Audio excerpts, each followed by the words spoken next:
guess I never thought about like since we've been here, you got to match scores if that happens. But you like to think you're going to play defense. There's going to be ebbs and flows of games. There's going to be big plays. We've done a really nice job to me of minimizing turnovers. I've had very few. We've done a very nice job of having 3 and outs. So it gives your, if they're having plays, gives your defense a chance to recover. But they've got skill. They're going to make plays. They have for years. They're lining it up now. Bottom line, we just got to find a way to whatever that number is. These are games where what's one team averaging like 55 and 54, and it'll be like a 7-3 shootout or something like that. Yeah. So because you got great schemes and great players and prideful defenses. So just got to go play and adjust. Last year we had to come from behind.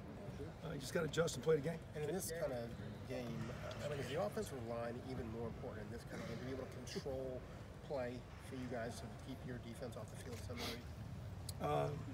Again, to me, if you're saying you control line scrimmage, which to me that means your pass blocking is not breaking down. But when your pass block's not breaking down, that means your receivers are running on time and the ball's coming out of the hand on time and you're spacing routes out on time.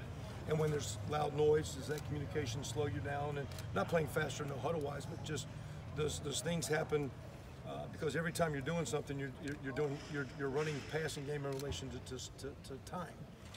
In the run game, when you run the ball, it means the quarterback is disconnecting or he's taking RPOs when they're there. That means the perimeter guys are doing their job. So to me, it takes a whole group to be successful. So it's like if you can't run the ball, it's the line's fault.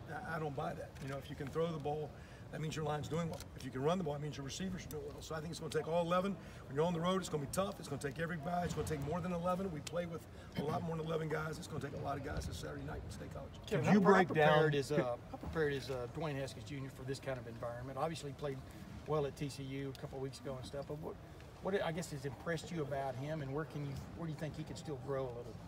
I think every time he plays, I think all those players, I think those great players in the NFL are always going. Those guys, like Peyton Manning, always talking. You're 16, 17, 18. How he wanted to be coached.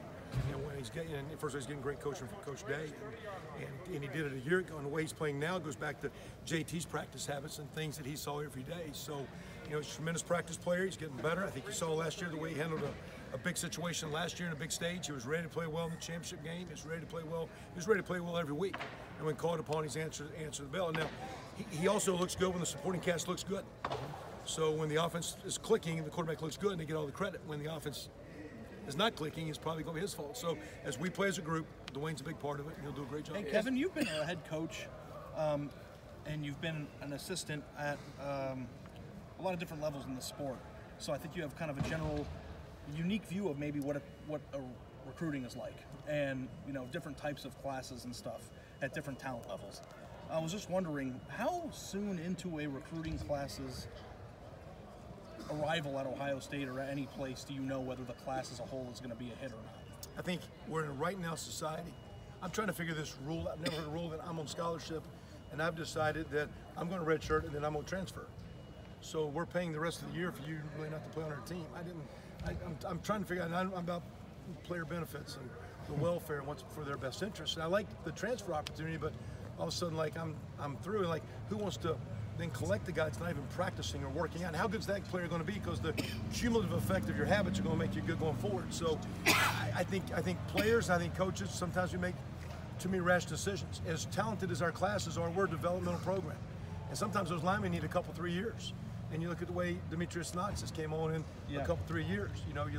Sometimes it takes a little time. I think Rashad Berry, in taking time, is getting to where he's a solid player. So sometimes it takes time. You want it as a kid right now. You want it as a family right now. You want it as a fan base. You want it as coaches. But great programs develop players. And to me, the greatest talent is to judge as a recruiter is what's this kid's heart, work habits to persevere and come to work every day.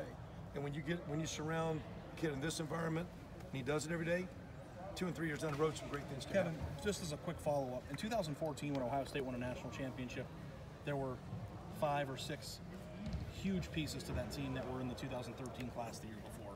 And this year, you guys, the 2017 class was the best class in the history of recruiting from a numbers standpoint, and you have 5 or 6 guys like that year that are playing key roles on this team. What's it like when you recruit at a level that's that high? Sorry.